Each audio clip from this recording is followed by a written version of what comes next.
let's look at a market that is far more powerful than the stock market. First off, read this disclaimer carefully. We will look at the CBON, that's the ticker, and its demonic vectors, China AMC China Bond ETF. It represents investment-grade, broad maturity government/credit onshore renminbi denominated China bonds. Let's first take a look at the charts, then we will look a bit in detail at the ETF, and then we will have a segment about bonds, what they are. The thing is that the bond market, it is much more powerful than the stock market.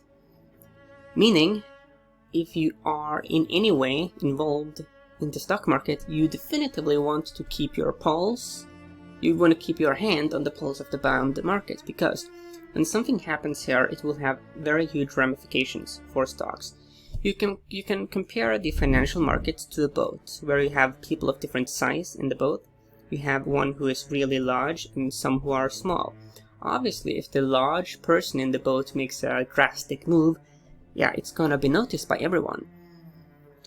So this is the performance. You can see here that there's been this change. Here you have clearly the bears are ruling, then the bulls fight back quite vigorously, then the bears are fighting a bit, but you can see that there has been a change.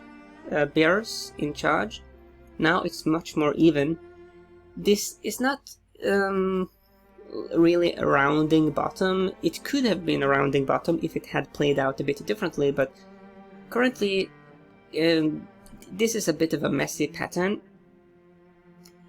The interesting thing here from the weekly data points is that we are very vigorously as of late fighting this blue 100-week moving average.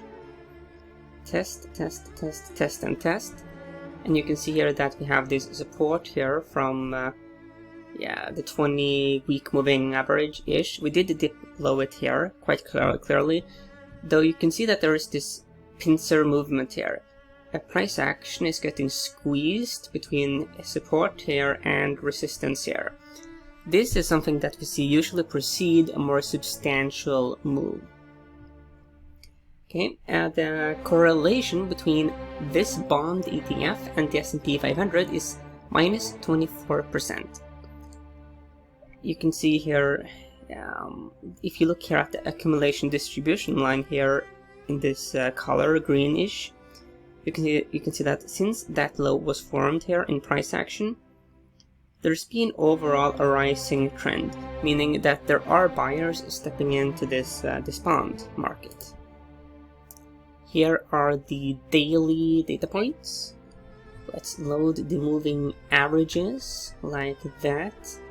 You could make some case that this looks like some kind of a rounding bottom. It is not like nice and textbook, but this could be this is like a quadruple bottom. You have like bottom, bottom, bottom, bottom. I mean, it seems like this level here is sufficiently tested. This is where buyers are stepping in. Here there is a pullback, and guess where the buyers stepped in. Yeah, so this is obviously a clear and solid support level, at least based on the history we have. Then we did spark a rally, and this right here is why it is so exciting, because there's something dramatic brewing. Here it is more normal. Here you can see, you can barely see the black line here. Enormous moves intraday. Big battles between the bulls and the bears. A tight, coiled spring. So there will be a big move here. And given the correlation with the S&P 500, you could make some assumptions about where that move would go. Zooming in, we are literally above all the key moving averages. Okay, so the big question, who is in charge? For all intents and purposes, you could make the case that the bears are they have the upper hand in that we have these lower lows and lower highs.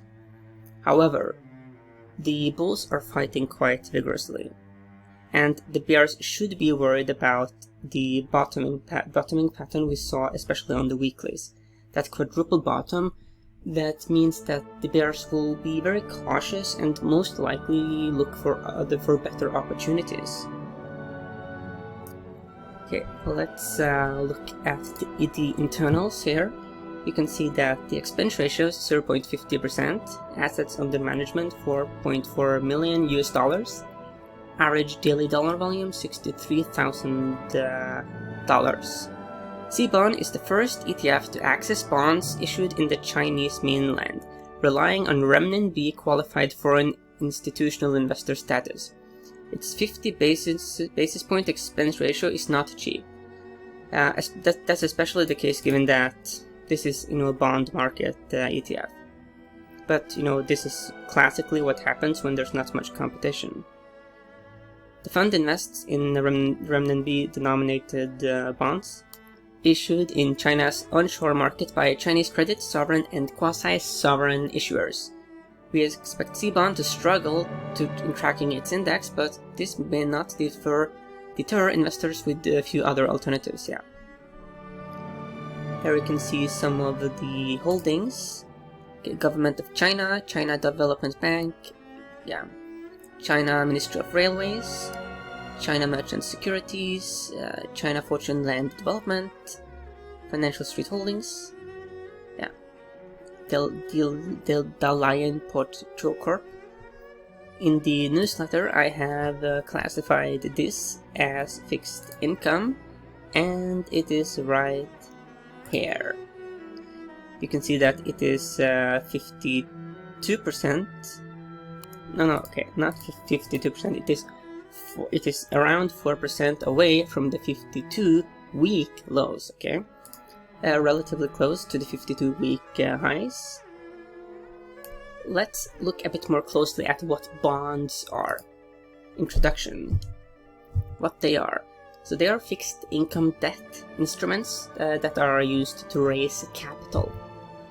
It could be to refinance existing debts, finance new projects, or finance current operational costs. These are at least the most common uses. They do represent a loan, which is also called principal, made by an investor, which is also called creditor or debt holder, to a borrower, which is also called bond issuer. It is an IOU instrument. How they work. Bonds, they do have a maturation date when the issuer must pay the principal, which is also called face value, to the investor. And this happens like this. Okay, so you have specified sums, which is called the coupon rate, and these are usually paid to the investor on multiple specified dates, which is called coupon dates, leading up to the maturation of the bond. The sum can be fixed or variable, and these sums are also called interest payments, the coupon. I have showed this market power pyramid before. Okay, here you can see the biggest market, that's the derivatives market. Then you have the forex market. Then you have the bond market, approximately $95 trillion in market value. Then you have the stock market, which is significantly smaller. Then you have, the crypto market, which is rather recent, but tiny. Okay, so when you compare the $120 billion crypto market with the $5 trillion daily forex market, then crypto is not currently any kind of threat to forex, and the split second crypto becomes a threat to the forex market, I guarantee you, the powers that support the forex market, which is actually the military-industrial complex, they will absolutely crush cryptos. Hence, cryptos are very interesting, yes, but do not be naive and think that you can just challenge the big powers without any consequences. But back to the bonds stocks. Yes, the bond market is more powerful than the stock market, and that's why you need to have your fingers on the pulse, because when there's a move here, it will have huge ramifications here. Let's quickly look at the S&P 500, the benchmark index for everything.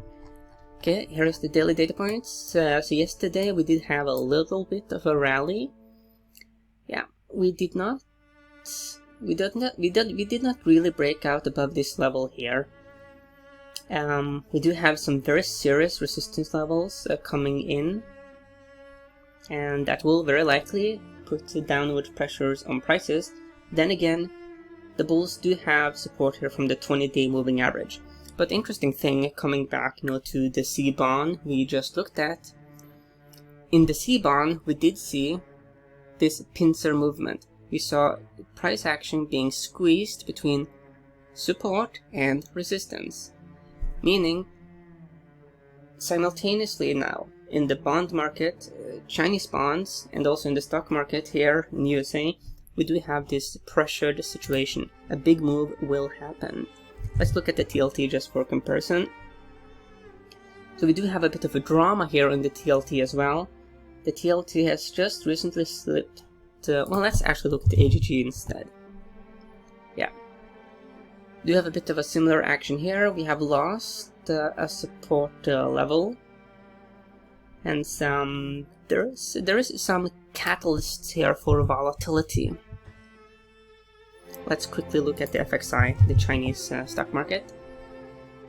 We do not have a very clear pincer movement here, but we do certainly have a consolidation happening.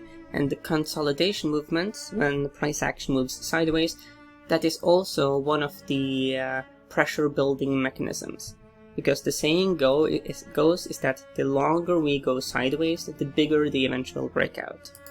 So yes, the underlying theme here in the markets is that there is good reason to think that some sharp volatility is on the horizon. Whatever you do, of course, always let the trend be your friend.